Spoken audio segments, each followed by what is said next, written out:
Hello, हाँ जी, नमस्कार। मेरा नाम है संदीप चौहान। आप देख रहे हैं चौहान यूके वाइब्स। तो भाई आप लोगों की कंप्लेन आई है कि मैं काफ़ी तेज़ बोलता हूँ, मतलब मेरी जो बोलने की जो स्पीड है काफ़ी ज़्यादा है और आपको कहीं न कहीं समझने में दिक्कतें होती हैं। तो मैं अपनी स्पीड को कम रखूँगा। मैं ज़्यादा इन्फॉर्मेशन देना चाहता हूँ कम समय में, इसलिए मैं थोड़ा तेज़ बोलता हूँ ताकि आप लोग को वीडियो बोरिंग ना लगे। बट आज हम लोग थोड़ी धीरे बात करेंगे, पर जो आज का टॉपिक है वो काफ़ी ज़्यादा इंपॉर्टेंट है। तो काफ़ी सारे लोग मुझसे सवाल करते हैं कि sir, being a nurse UK में घर खरीदना कितना आसान है? क्या हम लोग खरीद सकते हैं या नहीं खरीद सकते? पॉसिबल है या नहीं है? उसी के बारे में आज हम लोग बात करने वाले हैं। तो देखो, सीधी सी बात मैं बताऊँ, अगर आप देखो, पहला सवाल और जवाब वहीं की यहीं आप लोगों को मैं दे देता हूँ कि अगर आप यूके के अंदर एज़ रजिस्टर्ड नर्स आते हैं और अगर आपने सही प्लानिंग से 2 साल यूके में काम किया तो आप अपना पहला घर ले सकते हैं। तो किस तरीके से ले सकते हैं, किस तरीके से आपको सेविंग करनी पड़ेगी, है ना? उन सब चीज़ों के बारे में हम लोग बात करेंगे। सबसे पहले तो आप किस एरिया में आ रहे हैं, वो बहुत ज़रूरी है कि आप कंट्री साइड में आ रहे हैं या फिर आप जो मेन सिटीज़ हैं जैसे मैनचेस्टर है, लंदन है, वहाँ पे आ रहे हैं। तो अगर आप मैनचेस्टर या लंदन में घर खरीदेंगे तो वो काफ़ी ज़्यादा एक्सपेंसिव हैं और वहाँ पे घर खरीदना काफ़ी ज़्यादा मुश्किल है। वहीं अगर आप कंट्री साइड आते हैं तो यहाँ पे घर कम एक्सपेंसिव हैं और मतलब कम एक्सपेंसिव है, सस्ते नहीं बोल रहा हूँ, कम एक्सपेंसिव बोल रहा हूँ। मतलब एक्सपेंसिव है बट कम है as compare to London and Manchester, और घर खरीदना भी काफ़ी ज़्यादा आसान है ना? तो ये बहुत बड़ा फैक्टर है कि आप कहाँ पे अपना आपकी पोस्टिंग लेते हैं, क्योंकि जब हम इंडिया में होते हैं तो हमारा जो इंटरव्यू होता है वो इंडिया से ही होता है और इंडिया से हमें ये पता चल जाता है कि हम लंदन जाने वाले हैं, मैनचेस्टर जाने वाले हैं या फिर किसी कंट्री साइड जाने वाले हैं ना। तो आप लोग देख के चूज़ करना कि आपको कहाँ आना है, क्या आपका लॉन्ग टर्म प्लान है यूके में आके रहने का, अपनी फैमिली स्टार्ट करने का, या फिर आपका शॉर्ट टर्म का प्लान है कि मेरे को 2 या 3 साल काम करना है और वापस इंडिया चला जाना है, तो फिर आपको घर खरीदने की ज़रूरत नहीं है, तो ये वीडियो आपके लिए है भी नहीं। बट जो लॉन्ग टर्म के लिए यहाँ पे आना चाहते हैं, अपनी फैमिली यहाँ पे सेट करना चाहते हैं, जिनको घर खरीदना है, काफ़ी अलग चीज़ें भी करनी है, खाली एक नर्सिंग ही ऐसी चीज़ नहीं है कि जिसके लिए आप यहाँ पे आ रहे हैं। आप चाहें तो अदर जो ऑप्शंस हैं उनको भी एक्सप्लोर कर सकते हैं, बट उसमें से एक घर भी एक ऑप्शन है ना।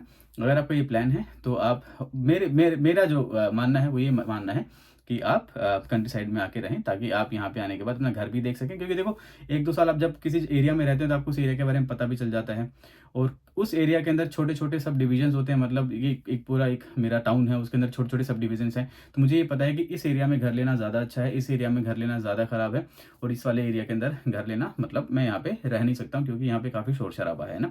क्राइम रेट भी आपको देखना पड़ेगा, क्योंकि आप फैमिली के साथ रहने वाले हैं डेफ़िनेटली। आप घर रोड पे ले रहे हैं, आप कैसे ले रहे हैं, आपकी आपकी सराउंडिंग कैसी है, आपके नेबर्स कैसे, काफ़ी सारी चीज़ें आपको ध्यान में रखनी पड़ती हैं घर लेने से पहले, है ना? तो मैं ये सारी चीज़ें बता रहा हूँ, फिर मैं आपको बताऊँगा कि आप घर कैसे ले सकते हैं ना। तो जब भी आप लोग यूके आते हैं, तो आप ये ज़रूर चूज़ करना कि आप किस साइड जा रहे हैं, लंदन जा रहे हैं या फिर मैनचेस्टर जा रहे हैं या फिर आप किसी कंट्री साइड आ रहे हैं ना। सबसे पहली चीज़ तो यही है।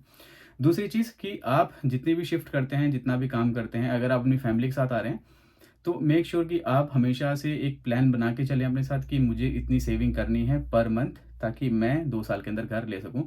2 से ढाई साल में घर लेना कोई बड़ी बात नहीं है, एक नर्स के लिए आराम से 2 से ढाई साल के अंदर घर ले सकती है। जो घर का जो कॉस्ट होगा, वो अगर मैं आप लोगों को बताऊँ तो लगभग 2 करोड़ रुपए का घर आप लोग नॉर्मली यहाँ पे ले सकते हो। देखो, मैं कोई सॉलिसिटर नहीं हूँ या कोई एडवाइज़र नहीं हूँ, बट मैं मेरा एक्सपीरियंस आप लोगों के साथ यहाँ पे शेयर कर रहा हूँ, जो मैंने किया ना। तो मैं अगर घर लेने की कोशिश करता हूँ, तो मैं क्या करता था, हर महीने पैसे अपनी सेव करने की कोशिश करता था। तो आप लोग भी हर महीने अपने पैसे सेव करने की कोशिश करें। तो क्या होता है कि जब आप यूके आते हैं, तो आपकी जो नॉर्मल सैलरी है 2 से ढाई लाख रुपए आपकी आती है। अगर आप कंट्री साइड रहते हैं, तो आपका जो खर्चा है वो कम होगा। वहीं अगर आप लंदन या मैनचेस्टर रहते हैं, तो आपका जो खर्चा है काफ़ी ज़्यादा होगा और आपकी सेविंग कम होगी। बट जैसे मैंने आपको बताया, अगर आप कंट्री साइड रहते हैं, तो आपकी सेविंग ज़्यादा होगी और खर्चा कम होगा। अगर मैं बोलूँ कि आपका 1 लाख रुपए खर्चा लगा लो, आपका ना, आपका आपकी फैमिली का 1 लाख रुपए का खर्चा निकाल लो और फिर भी आपके पास 1.5 लाख रुपए बचते हैं। अगर मैं 1.5 लाख को यहाँ की करेंसी में कन्वर्ट करता हूँ, तो 1,500 पाउंड आपके बचते हैं। अगर आपको घर खरीदना है, तो आपको इतना पैसा यहाँ पे बचाना ही पड़ेगा पर मंथ। उसके बाद आप जब एक्स्ट्रा शिफ्ट करते हैं, तो वो पैसा भी आपके पास आता है। नॉर्मली आप 800 से 1000 पाउंड नॉर्मली कमा सकते हैं। अगर आप एक्स्ट्रा शिफ्ट करते हैं, तो वो पैसा भी आप टॉप अप करके वहाँ पे रख सकते हैं हर महीने। तो लगभग 2000 पाउंड आपके पास सेविंग आप लगा के चलो। बट फिर भी मैं 2000 की सेविंग आपकी यहाँ पे लगा के नहीं चल रहा हूँ। आपको क्या करना है, हर महीने 1000 पाउंड बचाने हैं। तो 1 साल के अंदर आपके पास 12000 पाउंड होंगे, वहीं 2 साल के अंदर आपके पास 24000 पाउंड होंगे आपके पास, है ना। इसके अंदर आपको एक चीज़ और करनी है, यहाँ पे आपकी ये जो गवर्नमेंट है काफ़ी ज़्यादा हेल्प करती है, काफ़ी सपोर्टिव है, आपका घर खरीदने के लिए आपकी काफ़ी ज़्यादा मदद भी करती है। तो आईएसए करके है, जो एप्लीकेशन, काफ़ी सारी एप्लीकेशन, जो मैं एप्लीकेशन यूज़ करता था मनी सेविंग के लिए, पैसा सेव करने के लिए, वो मैं यूज़ करता था मेरी मनी बॉक्स करके एक एप्लीकेशन है। मैं प्रमोट नहीं कर रहा हूँ यहाँ पे, आपको करना है तो आप करना, नहीं करना है तो आप लोग मत करना, है ना। तो उसके अंदर क्या होता है, आपकी एक ऑप्शन होता है लाइफ टाइम आईसा करके, आप वहाँ पे आईसा, आप वहाँ पे क्लिक करेंगे तो आपको क्या करना पड़ेगा, वहाँ पे हर साल आपको 4000 रुपये डिपॉजिट करने पड़ेंगे। गवर्नमेंट आपको 1000 उसके ऊपर एड ऑन देगी। तो टोटल मिला के आपने सिर्फ 4000 जमा किए हैं, तो आपको वहाँ से 5000 मिल जाएंगे। तो अगर आप 2 साल के अंदर 4 मतलब 8000 जमा करेंगे, तो वहाँ से आपको 10000 मिल जाएंगे। 10000 तो आपके वो हो गए, है ना, जो आपकी सेविंग है। ये आपको ना 1000 से ऊपर टॉप अप करके ये वाली सेविंग करनी ही पड़ेगी। आप चाहे महीने के 200 पाउंड बचाओ, 1000 तो जो आप बचा रहे हो, बचा रहे हो, उसके ऊपर चाहे महीने के 200 बचाओ, किसी महीने आपने ज़्यादा कमाया है, कम खर्चा हुआ है, उस महीने आप 500 बचा लो, 600 बचा लो, 1000 बचा लो, तो आपको साल में टोटल 4000 4000 पाउंड बचाना, रुपए नहीं, रुपए की बात नहीं हो रही है यहाँ पे ना, पाउंड की बात हो रही है। तो 4000 पाउंड बचाने हैं। तो अगर 1 साल आपने 4000 पाउंड बचाए हैं, प्लस दूसरे साल आपने 4000 पाउंड बचाए हैं, और ये 4000 पाउंड अगर आपने डाल दिए हैं उस अकाउंट में, तो आपके टोटली 8000 के टोटल 10,000 रुपए हो जाएँगे, 10,000 पाउंड हो जाएँगे, जो कि 2000 होंगे, वो आपको यहाँ की गवर्नमेंट आपको देती है ना? तो टोटल कितने हो गए यहाँ पे 10,000 पाउंड, प्लस हम लोगों ने कितना सेव किया हुआ था 24,000 पाउंड, तो टोटल मिला के कितना हो गया 34,000 पाउंड।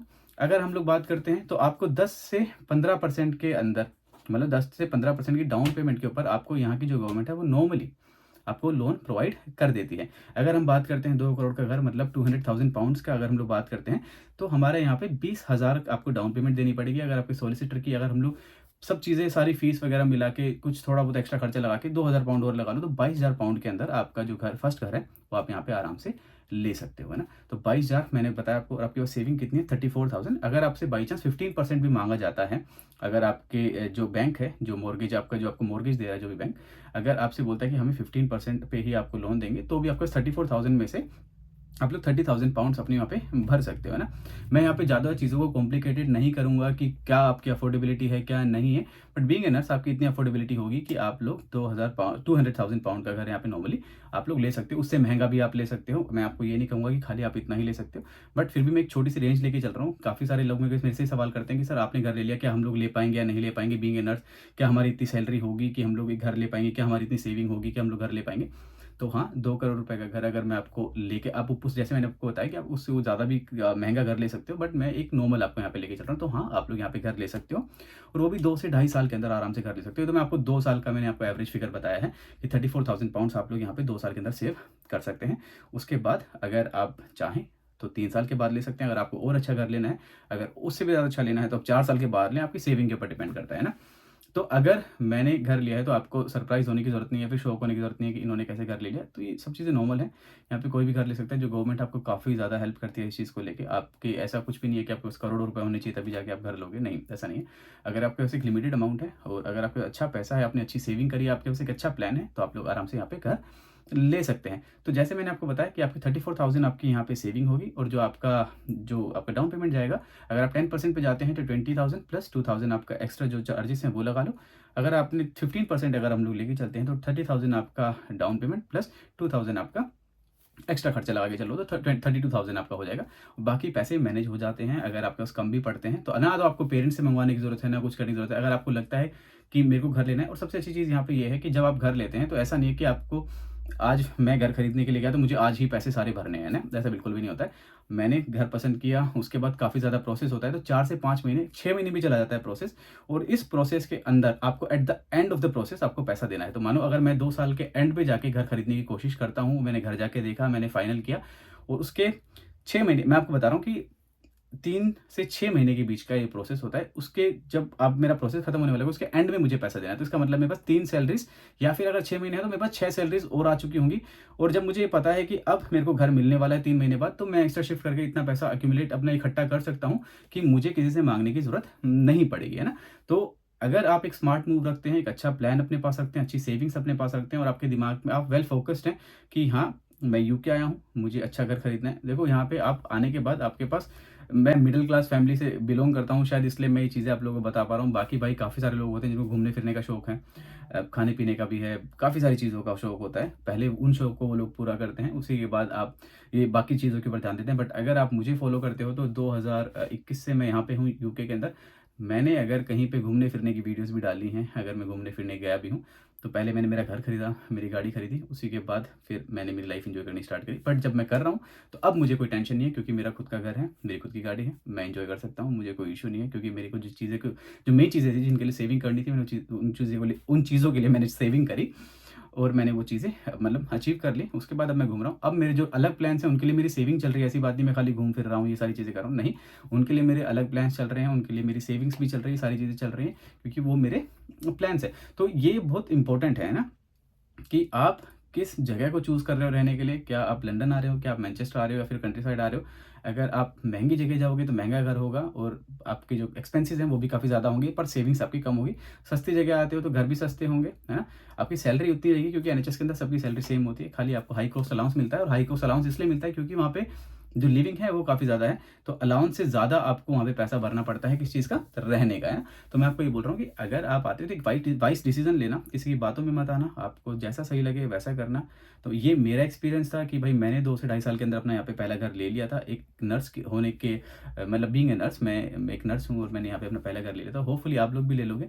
जिस तरीके से मैंने आपको बताया, जिस तरीके से अगर आप मैं बता रहा हूँ आप चलते हो, तो डेफ़िनिटली आपको घर यहाँ पे मिल जाएगा और इतनी सेविंग आप लोग आराम से कर सकते हो। तो अब दोबारा मत पूछना कि भाई एक नर्स होते हुए क्या आप लोग घर ले सकते हो या नहीं ले सकते हो। खाली एक नर्स की सैलरी के अंदर आप आराम से घर ले सकते हो और आगे क्या-क्या चीज़ें आप लोग ले सकते हो, आप वीडियोज़ में बने रहो, वीडियो आप देखते रहो, फिर मैं आपको बताऊँगा कि मैं अचीव करूँगा और आप लोगों को बताऊँगा, ताकि देखो मैंने जब मैं यूके आया था तो इतने सारी न जो नॉर्थ इंडियन नर्सेज़ थी वो इतनी यहाँ पे नहीं थी। मैं आया, मैंने चैनल बनाया, काफ़ी ज़्यादा अवेयरनेस भी फैलाई लोगों के अंदर। अब यहाँ पे नॉर्थ इंडियन नर्सेज़ काफ़ी ज़्यादा हैं और मेरे से भी काफ़ी सारे लोग कनेक्टेड हैं जो मेरे से पूछते रहते हैं, जो यूके के अंदर ऑलरेडी आ चुके हैं और पूछते रहते हैं कि अब क्या करना चाहिए, क्या करना चाहिए? तो मैं आगे ये चीज़ें भी खोल के लेके आऊँगा कि आप घर भी ले सकते हो, ये भी ले सकते हो, ताकि जब अब यहाँ तो आ तो गए, अब आगे आपको क्या-क्या करना है वो भी चीज़ें मैं आप लोगों को बताऊँगा। जो मेरा एक्सपीरियंस है मैं शेयर करता रहूँगा और कहीं न कहीं मेरा जो एक्सपीरियंस है आप लोगों की ज़रूर हेल्प करेगा। तो मिलते हैं अपनी नेक्स्ट वाली वीडियो के अंदर। Thank you so much guys, आपने हमें इतना टाइम दिया, धन्यवाद। इस वाली वीडियो में मैंने काफ़ी स्लो बोलने की कोशिश करी, अगर आप बोर हो रहे हो तो ये आपकी गलती है ना। चलिए बाय-बाय।